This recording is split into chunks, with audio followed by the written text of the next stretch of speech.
ಬನ್ನಿ ಮಿಥುನ ರಾಶಿಯವರಿಗಾಗಿ ಬಂದಿರುವ ಈ ದೈವಿಕ ಸಂದೇಶದ ಬಗ್ಗೆ ಮಾತಾಡೋಣ. ನೋಡಿ, ಈ ಸಂದೇಶ ನಿಮಗೆ ಈ ಸಮಯದಲ್ಲಿ ತಲುಪ್ತಿರೋದು ಸುಮ್ಮನೆ ಒಂದು ಕಾಕತಾಳೀಯ ಅಂತ ಅನ್ಕೋಬೇಡಿ. ಇದು ವಿಧಿಯಿಂದ ನಿಮಗಾಗಿ ನಿಶ್ಚಯಿಸಲ್ಪಟ್ಟ ಒಂದು ಕ್ಷಣ. ಈ ಸಂದೇಶದ ಆರಂಭದಲ್ಲೇ ಒಂದು ಪ್ರಶ್ನೆ ಇದೆ. ನೋಡಕ್ಕೆ ಸರಳ ಅನ್ಸಿದ್ರೂ ಇದು ನೇರವಾಗಿ ಮಿಥುನ ರಾಶಿಯವರ ಮನಸ್ಸಿನ ಆಳಕ್ಕೆ ಇಳಿಯುತ್ತೆ. ಅಂದ್ರೆ ಎಲ್ಲರ ಮುಂದೆ ನಗುತ್ತಾ ಇದ್ರೂ ಒಳಗೆ ಅನುಭವಿಸುವ ಆ ಭಾರ, ಆ ನೋವನ್ನ ಇದು ಗುರುತಿಸುತ್ತೆ. ಈ ಮಾತುಗಳನ್ನ ಸ್ವಲ್ಪ ಗಮನವಿಟ್ಟು ಕೇಳಬೇಕು. 2026 ಸಾಮಾನ್ಯ ವರ್ಷವಲ್ಲ. ಇದು ನಿಮ್ಮ ಹಣೆ ಬರಹವನ್ನು ಬದಲಾಯಿಸುವ ವರ್ಷ. ನೋಡಿ, ಇದು ಕೇವಲ ಒಂದು ಭವಿಷ್ಯವಾಣಿ ಅಲ್ಲ, ಇದೊಂದು ದೊಡ್ಡ ಪರಿವರ್ತನೆಯ ಭರವಸೆ.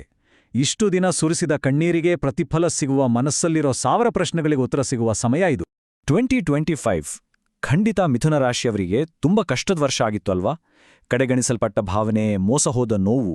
ಆದರೆ ನೀವು ಪಟ್ಟ ಆ ಕಷ್ಟ, ಆ ಸಹನೆ ಯಾವುದೂ ಕೂಡ ವ್ಯರ್ಥವಾಗಿಲ್ಲ. ಅದೇ ಈಗ ನಿಮ್ಮ ಮುಂದಿನ ಶಕ್ತಿಗೆ ಒಂದು ಗಟ್ಟಿ ಅಡಿಪಾಯ ಆಗ್ತಿದೆ ಅಂತ ಈ ಸಂದೇಶ ಹೇಳುತ್ತೆ. ಹಾಗಿದ್ರೆ ಬನ್ನಿ, ಈಗ ಈ ಸಂದೇಶದ ಪ್ರಮುಖ ಭಾಗಕ್ಕೆ ಹೋಗೋಣ. ಮುಂಬರುವ ವರ್ಷದಲ್ಲಿ ನಿಮಗಾಗಿ ಕಾದಿರೋ ಆ 3 ದೈವಿಕ ರಹಸ್ಯಗಳು ಯಾವುವು ಅಂತ ಒಂದೊಂದಾಗಿ ನೋಡೋಣ. ನೋಡಿ, ಈ ದೈವಿಕ ನೀಲನಕ್ಷೆ ಜೀವನದ 3 ಮುಖ್ಯ ಕ್ಷೇತ್ರಗಳ ಬಗ್ಗೆ ಹೇಳುತ್ತೆ: ಸಂಪತ್ತು, ಸಂಬಂಧಗಳು ಮತ್ತು ಆಂತರಿಕ ಶಕ್ತಿ. ಪ್ರತಿಯೊಂದು ರಹಸ್ಯದಲ್ಲೂ ಒಂದು ಭರವಸೆಯಿದೆ, ಒಂದು ಹೊಸ ದಾರಿಯಿದೆ. ಮೊದಲನೇ ರಹಸ್ಯ ಸಂಪತ್ತು ಮತ್ತು ಅದೃಷ್ಟಕ್ಕೆ ಸಂಬಂಧಿಸಿದ್ದು. 2026ರ ಮಧ್ಯದಲ್ಲಿ ಒಂದು ಅನಿರೀಕ್ಷಿತ ದೊಡ್ಡ ಆರ್ಥಿಕ ಅವಕಾಶ ನಿಮ್ಮನ್ನ ಹುಡುಕೊಂಡು ಬರಲಿದೆ. ಎಂಥ ಅವಕಾಶ ಅಂದ್ರೆ, ಅದು ನಿಮ್ಮ ಹಳೆಯ ಸಾಲಗಳೆಲ್ಲ ತೀರಿಸಿ ಹೊಸ ಅದೃಷ್ಟದ ಬಾಗಿಲನ್ನೇ ತೆರೀಬೋದು. ಆದ್ರೆ ಅದಕ್ಕೊಂದು ದೊಡ್ಡ ಹೆಜ್ಜೆ ಇಡೋ ಧೈರ್ಯ ಬೇಕು. ಇಲ್ಲಿ ಮುಖ್ಯವಾದ ಪಾಯಿಂಟ್ ಏನ್ ಗೊತ್ತಾ? ಈ ಅದೃಷ್ಟದ ಅವಕಾಶ ಸುಮ್ಮನೆ ಸಿಕ್ಬಿಡಲ್ಲ. ಆ ನಿರ್ಧಾರ ತೆಗೆದುಕೊಳ್ಳುವ ಕ್ಷಣ ಬಂದಾಗ 2 ದಾರಿಗಳಿರ್ತವೆ. ಒಂದು ಭಯ, ಇನ್ನೊಂದು ನಂಬಿಕೆ. ಭಯಪಟ್ಟು ಹಿಂದೆ ಸರಿದ್ರೆ ಅವಕಾಶ ಕೈತಪ್ಪುತ್ತೆ. ಅದೇ ನಂಬಿಕೆ ಇಟ್ಟು ಹೌದು ಅಂತ ಮುನ್ನುಗ್ಗಿದ್ರೆ ವಿಧಿಯ ಬಾಗಿಲೇ ತೆರೆಯುತ್ತೆ. ಆ ಒಂದು ನಿರ್ಧಾರ ನಿಮ್ಮ ಹಣೆಬರಹವನ್ನೇ ಬದಲಿಸಬಲ್ಲದು. 2ನೇ ರಹಸ್ಯ ಸಂಬಂಧಗಳು ಮತ್ತು ಪ್ರೀತಿಯ ಬಗ್ಗೆ. ಇಲ್ಲಿ ಒಂದು ಕಂಡೀಷನ್ ಇದೆ.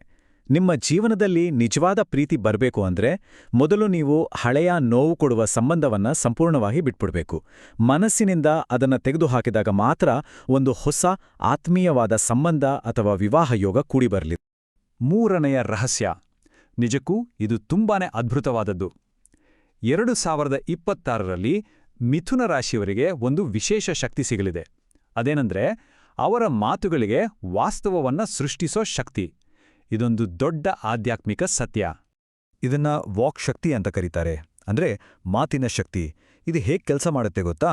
ನಾವು ಪೂರ್ತಿ ನಂಬಿಕೆಯಿಂದ ಆಡೋ ಪ್ರತಿಯೊಂದು ಸಕಾರಾತ್ಮಕ ಮಾತು ಒಂದು ಪ್ರಾರ್ಥನೆಯ ಹಾಗೆಯಾಗಿ ನಮ್ಮ ಭವಿಷ್ಯವನ್ನೇ ರೂಪಿಸುತ್ತೆ.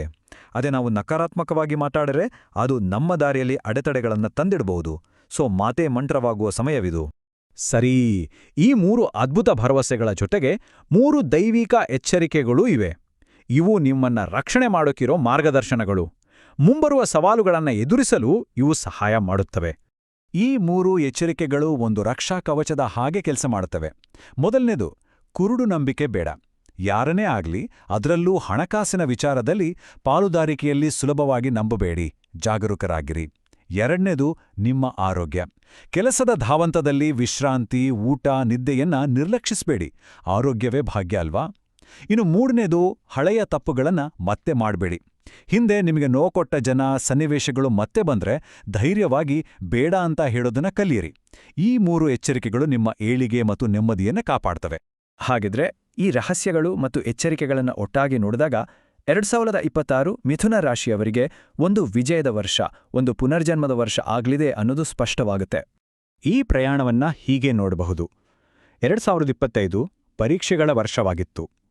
ಈಗ ನೀವು ಕೇಳುತ್ತಿರುವ ಈ ಸಂದೇಶ ಒಂದು ದೈವಿಕ ತಿರುವು. ಇನ್ನು 2026 ನಿಮ್ಮ ಪುನರ್ಜನ್ಮದ ವರ್ಷ. ಅಂದ್ರೆ ಕಷ್ಟದ ಸಮಯ ಮುಗಿದು ಒಂದು ಹೊಸ ಆರಂಭ. ಇಲ್ಲಿ ಒಂದು ತುಂಬಾನೇ ಸಮಾಧಾನ ಕೊಡುವ ಮಾತಿದೆ. ನೀವು ಒಂಟಿಯಾಗಿ ಅತ್ತ ಪ್ರತಿ ರಾತ್ರಿ ನೀವು ಮಾಡಿದ ಪ್ರತಿಯೊಂದು ಮೌನ ಪ್ರಾರ್ಥನೆ ದೇವರು ಮರ್ತಿಲ್ಲ. ನಿಮ್ಮ ನೋವು, ನಿಮ್ಮ ಪ್ರಾರ್ಥನೆ ಎಲ್ಲವನ್ನೂ ಆ ದೈವಿಕ ಶಕ್ತಿ ನೋಡಿದೆ, ಕೇಳಿಸ್ಕೊಂಡಿದೆ. ಯಾವುದೂ ವ್ಯರ್ಥವಾಗಿಲ್ಲ. ಹಾಗಾಗಿ 2026 ಅನ್ನೋದು ಕ್ಯಾಲೆಂಡರ್ನಲ್ಲಿ ಬರುವ ಮತ್ತೊಂದು ವರ್ಷ ಅಷ್ಟೇ ಅಲ್ಲ. ಇದು ಮಿಥುನ ರಾಶಿಯವರ ಆಂತರಿಕ ಶಕ್ತಿ ಜಾಗೃತಗೊಳ್ಳುವ ವರ್ಷ. ಸೋಲಿನ ಸರಪಳಿಯನ್ನ ಕಿತ್ತೆಸೆದು ವಿಜಯಶಾಲಿಯಾಗಿ ಮೇಲೆ ಬರುವ ವರ್ಷ. ಕೊನೆಯದಾಗಿ ಈ ದೃಢೀಕರಣವನ್ನ ಕೇಳಿ. ನಿಮ್ಮ ತಾಳ್ಮೆಯನ್ನ ಗಮನಿಸಲಾಗಿದೆ. ನಿಮ್ಮ ವಿಜಯವನ್ನ ಬರೆಯಲಾಗಿದೆ. ಎಲ್ಲವೂ ನಿಶ್ಚಿತ. ಈ ಸಂದೇಶವು ನಿಮಗೆ ಶಾಂತಿ, ಮನ್ನಣೆ ಮತ್ತು ಒಂದು ಹೊಸ ದೈವಿಕ ಭರವಸೆಯನ್ನ ನೀಡಲಿ.